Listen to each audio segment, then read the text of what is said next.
Hello বন্ধুরা, good morning সবাইকে। সকাল সকাল তো এগুলো রোজেরই কাজ থাকে আমার, এগুলো আমার ডিউটি।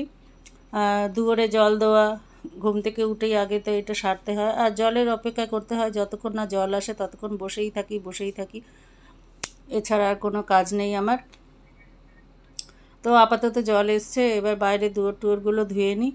আর কালকে পার্লারের টবের সামনে, টবের মধ্যে কিছুটা খারকোল পাতা হয়েছিল, সেগুলো তুলেছি। ভাল লাগছিল না, অনেক মানে একদম ঝোপড়া হয়ে যাচ্ছিল, অনেক ঘন হয়ে, তা সেগুলো তুলে নিয়ে এসেছি। আর আজকে কিছুটা আর একটা গামলার মধ্যে মাটিতে হয়েছিল, তা সেগুলো আজকে তুলেছি, যে একসঙ্গে আজকে বাটা করে নেব। তো আর গাছগুলো ফুল হয়ে যায়, এত রোদ হয় যে ফুলগুলো হয়ে আবার শুকিয়েও যায়। আর তুলবো, যে তুলে ভাবি কি যে নষ্ট হয়ে যাবে, গাছটা দেখতেও সুন্দর লাগে যতক্ষণ ফুলগুলো থাকে, ওই জন্য সেই মায়া করে করে আর তোলা হয় না। তো এখন বাইরেটা পুরো ধোয়া হয়ে গেলে আমি এবার খারকুলগুলো ধোবো, ধুয়ে ভালো করে আবার বাটার জন্য প্রস্তুত করতে হবে। আর এই গাছটায় যেগুলো ফুল হয়ে শুকিয়ে গেছে সেগুলো তুলে তুলে ফেলে দিচ্ছি, কেন শুকনোগুলো থাকলে আবার দেখতে ভালো লাগে না। টাটকা টাটকা ফুলগুলো ফুটবে, এগুলো সারাদিন ফুটে থাকে, কোনো অসুবিধা হয় না। অন্য অন্য ফুল যেমনি বেলা হলেই আস্তে আস্তে শুকিয়ে যায়, এই টগর ফুলগুলো সেটা হয় না, বেশ সুন্দর ফুটে থাকে সারাদিনই। আর ভালোও লাগে, একদম ঘন সবুজের মধ্যে সাদা ছোট ছোট ফুল ফুটে থাকে, দেখতে খুব সুন্দর লাগে। আর প্রতিদিন এগুলোকে আমি বেশ করে স্নান করাই। যা রোদ পড়েছে, এদেরও সারাদিন খুব রোদের তাপ সহ্য করতে হয়, পুরো পশ্চিমের রোদটা সারাদিন এই রোদটা পায়, এই জন্যে পরের দিন সকালবেলা আবার ভালো করে ধুইয়ে দিই। আর এই গাছটায় দুটো তিনটে কুড়ি এসেছে, ছোট্ট একটুখানি লাল টুকরো দেখা যাচ্ছে, মনে হয় কালকে ফুটবে হয়তো। এটা হচ্ছে পঞ্চমুখী জবা, একটা ডাল কেটে একজন ফেলে দিয়েছিল, সেই ডালটাই তুলে পুঁতেছিলাম। তা খুব আশায় ছিলাম যে কবে ফুল দেখতে পাবো, আদৌ ফুল হবে কি না। একটা গাছ বসিয়ে সেটার অপেক্ষা করতে হয় যে কবে ফুল ফুটবে। আর প্রতিদিনই আমি এগুলোকে এইভাবে স্নান করিয়ে দিই, একটুও ধুলো পড়তে দিই না। ধুলো পড়ে গেলে সাদা সাদা হয়ে যায় পাতাগুলো, দেখতেও ভালো লাগে না। আর ওদেরও আমার মনে হয় যে কষ্ট হয়, এখন স্নান করাচ্ছি যেন ওদের মনে হচ্ছে কত ভালো লাগছে। তা মানে আমার মনে এটা আমি অনুভব করি, সেই জন্যে করাই, আমার ভালো লাগে। আর বাইরে টাইরে এগুলো তো ধুতেই হয়, না ধুলেও যেন ভালো লাগে না, মনে হয় কিছু কাজ বাকি আছে, অসম্পূর্ণ হয়ে গেল। আর এই খারকোলগুলো কালকে দোকানের ওখান থেকে টবে হয়েছে, সেগুলো তুলে দোকানেই রেখে দিয়েছিলাম। এসি চলে তো সারাদিন, যার জন্য একদম টাটকা রয়েছে, ভালো রয়েছে বাড়িতে। তারপর রাত্রে আসার সময় নিয়ে এসেছি। আর আজকে এইগুলো টব থেকে তুললাম, বেশ খানিকটাই হয়েছে। এবার এগুলো আজকে গতি করতে হবে, নাহলে অনেক মানে এত রোদে শুকিয়ে যাচ্ছে, পাতাগুলো পুড়ে পুড়ে যাচ্ছে। তো যাই হোক, এখন বালতির জলে বেশ ভালো করে ধুয়ে নিচ্ছি, ধুয়ে নিয়ে তারপরে এগুলো রান্না করতে হবে, বাটা করব। তো কখন খাবো কি করব তার কোনো ঠিক নেই, করে তো রাখি, তারপরে দেখা যাবে, হয়তো খাওয়া অবধি দেখাতে পারবো না। তো যাই হোক, এখন এগুলো ধোয়া হয়ে গেছে। আর এই জলগুলোকেই আমি আবার ড্রেনে ঢেলে দেবো, যে ড্রেনটাও পরিষ্কার হয়ে যাবে। নষ্ট করি না, জল খুব মূল্যবান জিনিস, ওই জন্যে ধুয়ে আবার ড্রেনে জলটা দিয়ে দিচ্ছি, ভালো করে পরিষ্কার হয়ে যাবে। এটাও আমার প্রতিদিনের কাজ, মনে হয় যেন ভালো লাগে না নাইলে। তো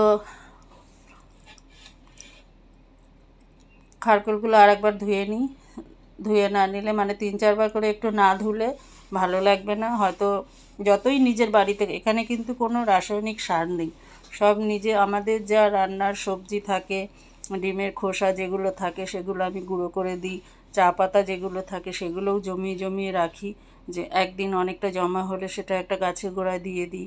তারপরে সবজির যত একটু মানে খোসা টোসা যা থাকবে, এমনকি পেঁয়াজ রসুন আলু মানে যা সবজির খোসা থাকে সেগুলো কিচ্ছু ফেলি না, সবই আমি গাছের গোড়ায় দিয়ে দিই।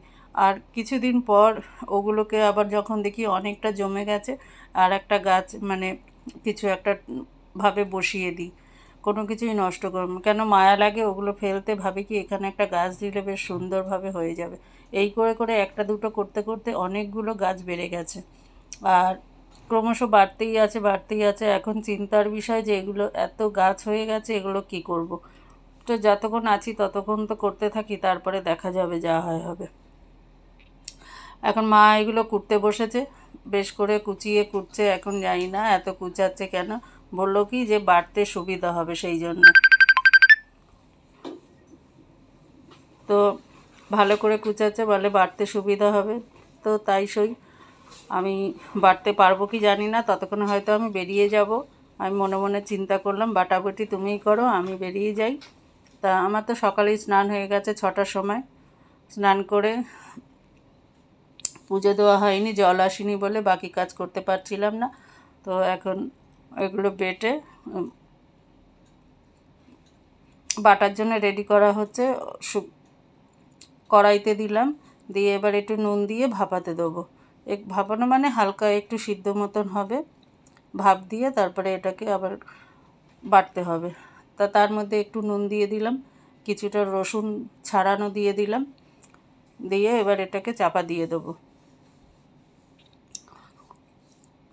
ভালো করে সিদ্ধ হয়ে গেলে তারপরে জলটা ফেলে, আবার জল ফেলতেও লাগবে না, একদম জল বেরোচ্ছে না, শুকনো শুকনো আছে। কেননা ধুয়ে অনেকক্ষণ ধরে জল ঝরাতে দেওয়া হয়েছিল, এক ফোঁটাও জল ছিল না। আর মা যখন কুচিয়েছে তখন ভালো করে চেপে ধরে ধরে কুচিয়েছে, যার জলগুলোও ঝরেও গেছে, একদম জল শুকিয়ে গেছে। এবার এটাকে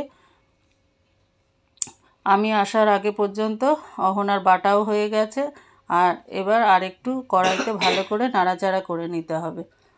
তো এদিকে আমি এঁচোড়ের তরকারি এটা বসিয়েছি, হতে হতে ততক্ষণে কড়াই বসিয়ে দিয়েছি। কড়াইতে এবার তেল দিয়ে, কালো জিরে একটু ফোড়ন না দিলে ভালো লাগে না, দিলেও হয় না দিলেও হয়। ফোড়ন দিয়ে এবার শাকটাকে দিয়ে দিচ্ছি, আর শাকটার মধ্যে একটু হালকা মিষ্টি দেওয়া হয়েছে, আর এর মধ্যে কালো জিরে, জিরে, লঙ্কা, কাঁচা লঙ্কাই সব দিয়ে এবার একটু ভালো করে নাড়াচাড়া করে নেব। সামান্য একটু হলুদ দিয়েছি, আর নুন তো আগেই আমি দিয়েছিলাম, এখন আর দেওয়ার প্রয়োজন হবে না। তো এবার ভালো করে নেড়ে শুকিয়ে গেলে নামিয়ে নেব। মশলাগুলো দিয়ে দিলাম, জিরে আর কালো জিরে বাটাটা। এবার এটাকেও ভালোভাবে নেড়ে চেড়ে নেব। বেশ কিছুক্ষণ নাড়া হয়ে গেলে, জল একদম শুকিয়ে গেলে তারপরে এটাকে নামিয়ে নেব। এবার এটাও হয়ে গেছে, নামিয়ে নেব। একদম শুকিয়ে গেছে, এক ফোঁটাও আর জল নেই। একদম শুকিয়ে নেই কেন, যদি একটু জল টল থাকে মনে হয় ওটা মনের বাতিক, যদি আবার গলা চুলকায় সেই ভয়ে। তো আশা করি গলা চুলকানোর কোনো ভয় নেই, একদম শুকিয়ে গেছে। এবার নামিয়ে নেব, আমারও দেরি হয়ে যাচ্ছে, 10টা অলরেডি বাজে। এবার আমি দোকানে পালাবো, কখন খাবো, খাওয়াটা দেখাতে পারবো না, আজকে এখানেই শেষ করছি। আবার দেখা হবে আগামী ভিডিওতে। আর সবাই সুস্থ থাকো, ভালো থাকো, গরমের মধ্যে বেশি করে জল খাও, দুবার তিনবার স্নান করো, আর রোদ ওঠার আগে সবাই যে যার বাইরের কাজ করে নাও। সুস্থ থাকো, ভালো থাকো, টাটা, বাই বাই। আবার দেখা হচ্ছে সামনের ভিডিওতে।